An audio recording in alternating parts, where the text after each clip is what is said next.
UN کہ جو اپنے نمائندے ہیں افغانستان کے حوالے سے، جس طرح ڈوبرے لیون صاحبہ نے جس طرح افغانستان کے اوپر جو یو این کی سیکیورٹی کونسل کا اجلاس ہوا تھا، اس میں بڑا واضح انہوں نے بتایا تھا کہ ادھر آنے والے دنوں میں حالات بہت بدتر ہو جائیں گے، جو ہیومن کرائسس پیدا ہو رہا ہے اس کو کنٹرول کرنا بڑا مشکل ہو جائے گا۔ تو ہم تو اس لیے دنیا کو کہہ رہے ہیں کہ سامنے آئیں، کہ کیونکہ اگر یہ کرائسس بنتا ہے تو سب سے زیادہ جو افیکٹ ہوگا وہ پاکستان ہوگا اور ایران ہوگا۔ اب کل بھی ہم نے بات کی تھی کہ جو ادھر ریفیوجیز بیٹھے ہوئے ہیں پاکستان میں، دنیا نے اس کے لیے کوئی پاکستان کی ہیلپ نہیں کی جس طرح کرنی چاہیے تھی۔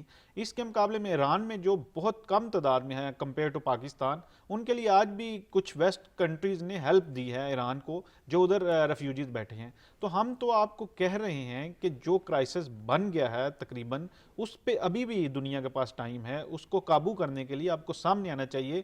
آپ کے اپنے ادارے کہہ رہے ہیں کہ $2 بلین کی فوری مدد کی ضرورت ہے، یہ جو غذائی قلت کا سامنا ہے 28 ملین لوگوں کو، ان کو اچھا کھانا پرووائڈ کرنے کے لیے۔ میں اس میں ایک ایڈ کروں نقیص صاحب، جو نیشنل سیکورٹی ایڈوائزر کہہ رہے تھے وہ دو بڑی اہم باتیں انہوں نے کی۔ ایک انہوں نے کہا کہ پاکستان بھی ایگزیکٹلی وہی ڈیمانڈ طالبان سے کر رہا ہے جو کہ ویسٹ کر رہا ہے، کہ ایک انکلوسیو گورنمنٹ ہو ایگزیکٹلی، بالکل، اور اس میں جو ہیں چلڈرن رائٹ، ایجوکیشن رائٹس، وہ سارے ان کو ملیں۔ اس کے ساتھ جو آپ نے بھی ذکر کیا، ویسٹ کا بڑا دورہ مہارا، وہ یہ نہیں دیکھ رہے کہ وہ صرف وہ جو ایک پرٹیکولر گورنمنٹ ہے جو کہ وہ چیزیں نہیں کر رہی، اس کو مورد الزام ٹھہراتے ہوئے وہ 38 سے 40 ملین لوگوں کو وہ کر رہے ہیں۔ لیکن اس میں جو ایک بڑا اہم نقطہ جو ابھی سامنے ہے وہ یہ ہے، طالبان کو بھی تھوڑی سی لچک دکھانی ہوگی۔ جو ڈیمانڈز ان سے ویسٹ کر رہا ہے وہ اس کو کسی طرح انہوں نے اکوموڈیٹ کرنا ہے، ان کو پتہ تھا کہ انہوں نے حکومت میں آنا ہے۔ دیکھیں پاکستان، موئی یوسف صاحب نے تو بڑا کلیئرلی کہا ہے کہ یہ ساری جو ڈیمانڈز ہیں ان کے ساتھ ہم کھڑے ہیں۔ طالبان کو ہم یہ نہیں کہہ رہے کہ آپ خواتین کو رائٹ نہ دیں، ہم یہ نہیں کہہ رہے کہ آپ ایک عبوری حکومت جو ہے اس میں مختلف قوموں کے لوگوں کو شامل نہ کریں۔ پاکستان تو بڑا دو ٹوک واضح موقف ہے کہ جس ایگریمنٹ سے آپ نکلے ہیں اس کے اوپر فوکس کریں۔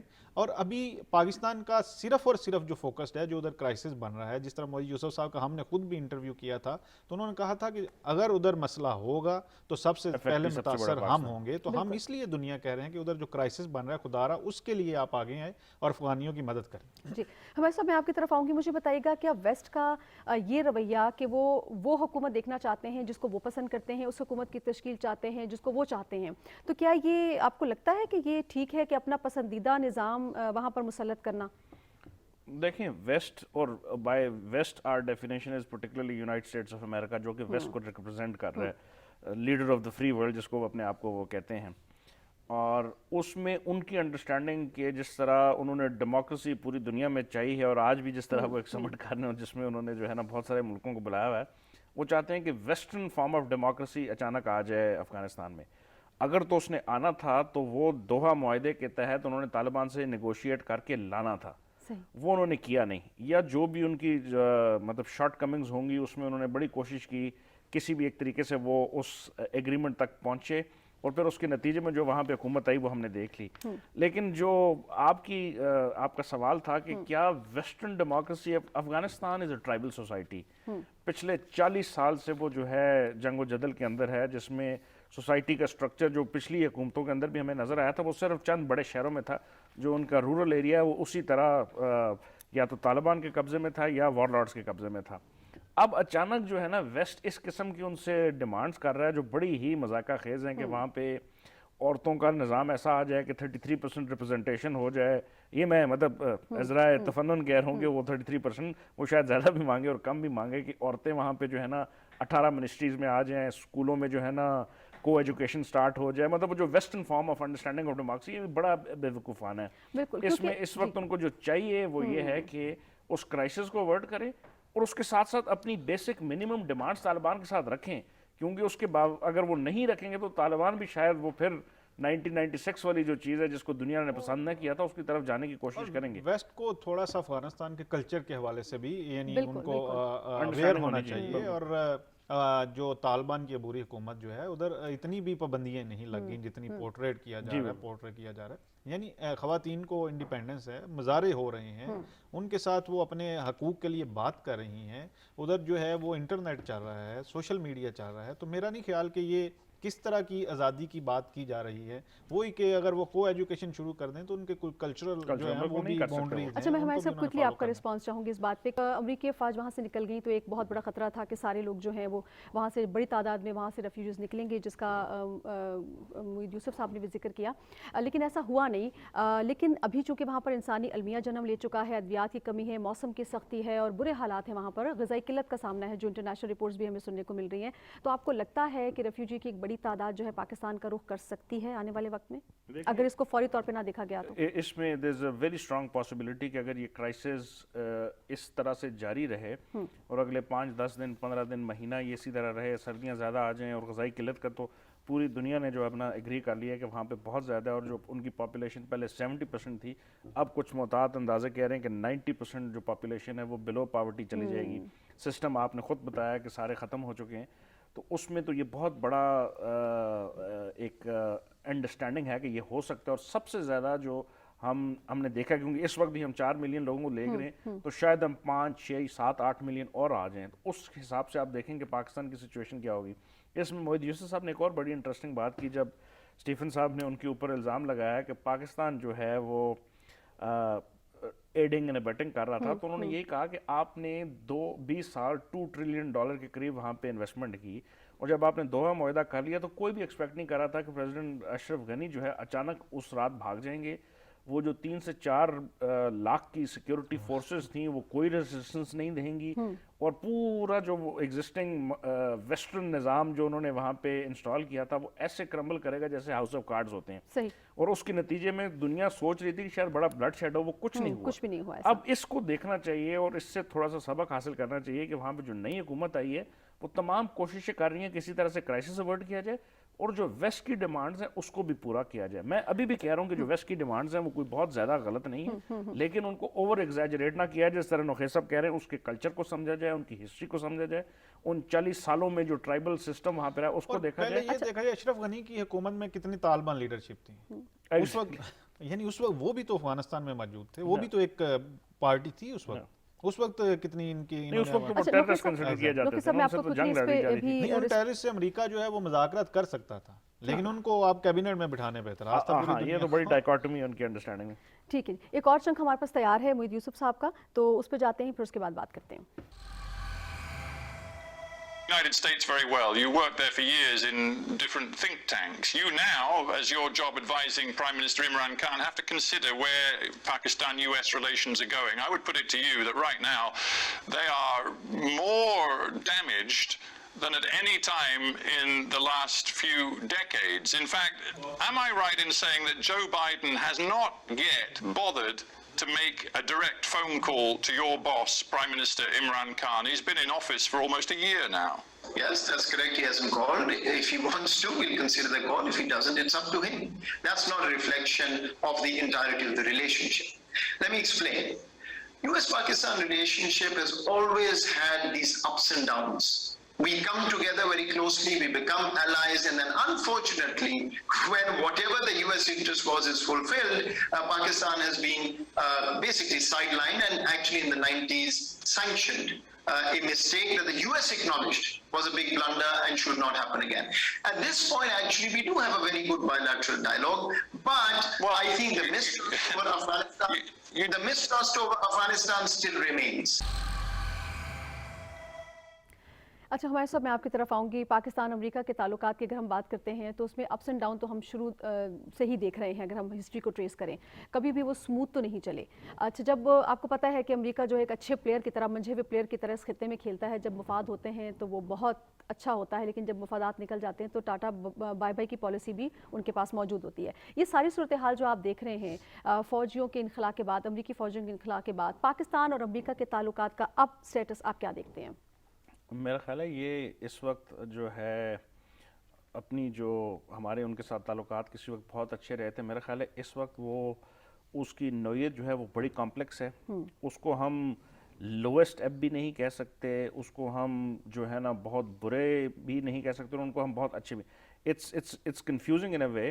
جس طرح اسٹیفن صاحب نے نیشنل سیکورٹی ایڈوائزر صاحب سے کہا کہ 1 سال ہو چکا ہے امریکن گورنمنٹ کو، پرٹیکولرلی نیو جو ایڈمنسٹریشن ہے انہوں نے کال نہیں کی. تو موید یوسف صاحب کا جواب بالکل ایپٹ تھا کہ نہیں کی، تو اس کا مطلب یہ ہے کہ اوور آل جو 70 سال کا ہمارا ریلیشن شپ ہے اس کو وہ ایک سال سمرائز نہیں کر سکتا. ہمارے امریکہ کے ساتھ بہت اچھے تعلقات رہے، ہم کسی وقت نان نیٹو الائی بھی رہے، ہمارے اوپر بہت سارے جو ہے نا انہوں نے کلیبریشن بھی رہی، اور اس کے ساتھ ساتھ ہمارے اوپر بہت ساری سینکشنز بھی رہیں. تو یہ اس کی نیچر کو ڈیفائن کرتا ہے کہ امریکہ ہر وقت پاکستان کو ایک ٹرانزیکشنل الائی کے طور پہ دیکھتا ہے. جب اس کا مقصد اس خطے میں ہوتا ہے تو وہ ہمیں یوز کرتا ہے، جب اس کا مقصد ختم ہو جاتا ہے تو وہ ہمیں جس طرح کے حالات انہوں نے آج کل ہمارے ساتھ پیدا کیے وہ کرتا ہے.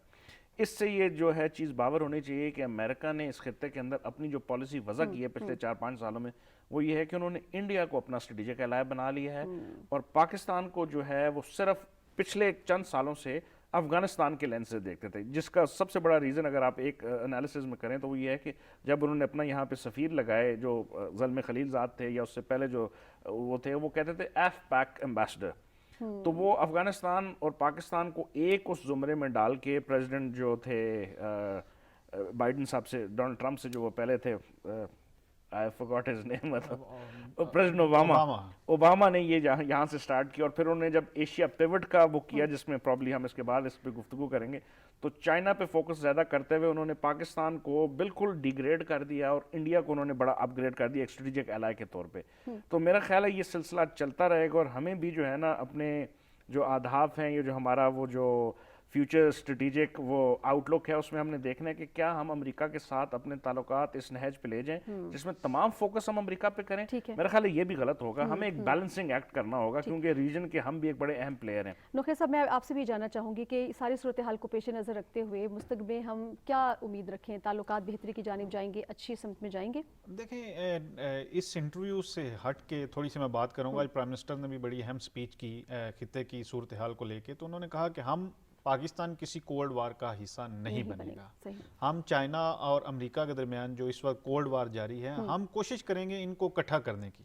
ہم کسی کولڈ وار کا حصہ نہیں بنیں گے. پاکستان نے پہلے ایک کولڈ وار کا حصہ بنا اور اس کا ہمیں کوئی فائدہ زیادہ نہیں ہوا. تو میرے خیال ہے ہمارے ریلیشن شپ تو ایسے ہی جس طرح اس میں بات ہو رہی ہے کہ جب ہم سے ان کو مقصد ہوتا ہے تو اس وقت ہم سب سے قریبی ہوتے ہیں، جب مقصد نکل جاتا ہے تو پھر ہم سب سے دور ہو جاتے ہیں.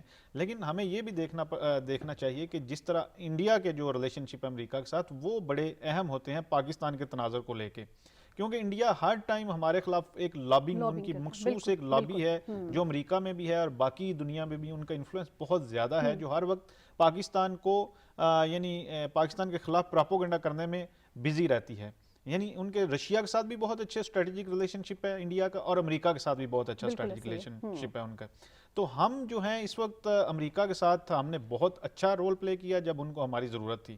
تو اب یہ بات کہہ دینا کہ 1 سال سے کال نہیں ہوئی اور اس سے ریلیشن شپ خراب ہو گئے، تو میرا خیال ہے یہ ایک بہت ہی پاکستان کے ساتھ زیادتی ہوگی.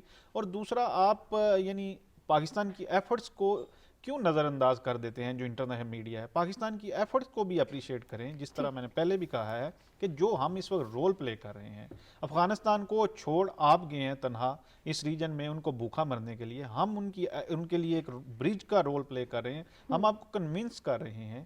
ہمارا ادھر کوئی مقصد نہیں ہے ماں سوائے ادھر اسٹیبلٹی کے. اس کے علاوہ تو یہ بڑی زیادتی ہے کہ آپ سارا جو اپنے 2-2.5 سال ان کے ساتھ مذاکرات کیے وہ پاکستان کے اس کے اوپر الزام لگا دیں. بالکل، لاسٹ چنک ہمارے پاس وہ دیکھتے ہیں، پھر کنٹینیو کرتے ہیں ڈسکشن کو. Do you think, with real influence and power now in Pakistan, is it your contention that Pakistan does need to continue to shift its priority away from the relationship with the United States toward the very close relationship, particularly economic relationship you have forged with China? Is that the future for Pakistan? I don't think it's an either or. So let me just explain to you. Pakistan's made a major transition in its own approach and thinking from a geostrategic paradigm to a geoeconomic paradigm. Both continue, of course, for every country. We look at ourselves as a melting pot for global economic interests now. And one of the key pillars for that is connectivity. The other one is development partnerships. So we want the entire world to come and coexist in Pakistan in terms of economics. We are no longer in the business of offering military bases, but our economic bases are open for all. If I may say so, you're offering bases to China, that is the port of Gwadar in Balochistan, which frankly, in terms of China's strategic interest in the long run, is a massive infrastructure strategic commitment that you've made to China. You get something like $60 billion worth of investment because of your infrastructure deal, long-term deal with the Chinese, and I just wonder whether you're happy to sacrifice certain principles in pursuit of this relationship with China. And I'm thinking in particular of your government's refusal to condemn China for what it's doing to the Muslim Uyghur minority in Xinjiang province. Your ambassador to Beijing in the summer went to Xinjiang and said he was impressed by the social harmony and preservation of the local culture, including a focus on religious harmony and freedom. What's happened to Pakistan standing up for Muslims around the world? First of all, let me just explain. Yes, $60 billion, and that's what friends are for.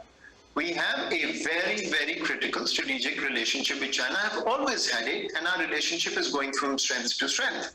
But that is not at the cost of any other country. That's what a geoeconomic paradigm is. As far as Gwadar is concerned, let me just clarify this. There are no bases in Gwadar if you're talking of military bases. Yes, there are economic bases. We've offered the same to the US, same to the Middle East, same to Russia. Anybody who wants to come and invest in Pakistan, we are open. So yes, absolutely, we want economic investment. China is a great friend, and it's done that. There's no question about it.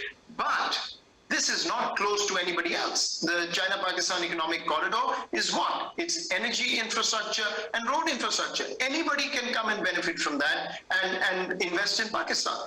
As far as the other part of your question is concerned, I'm amazed at how many times this conversation comes up. But there's never a thought about all the human rights issues with Muslims and others that Pakistan keeps raising. If you have an issue... Believe me, I'm very aware that you raise the rights of Kashmiri people all of the time. Of course you do, in your difficult relationship with India. That's topic number one. I get that. But I'm just wondering whether it doesn't look like a double standard to you, let alone the rest of the world, when you insist on human rights in Kashmir, but you do not raise human rights with the Chinese when it comes to the Muslim minority in Xinjiang. What is going on? So I will tell you what's going on. Let me answer.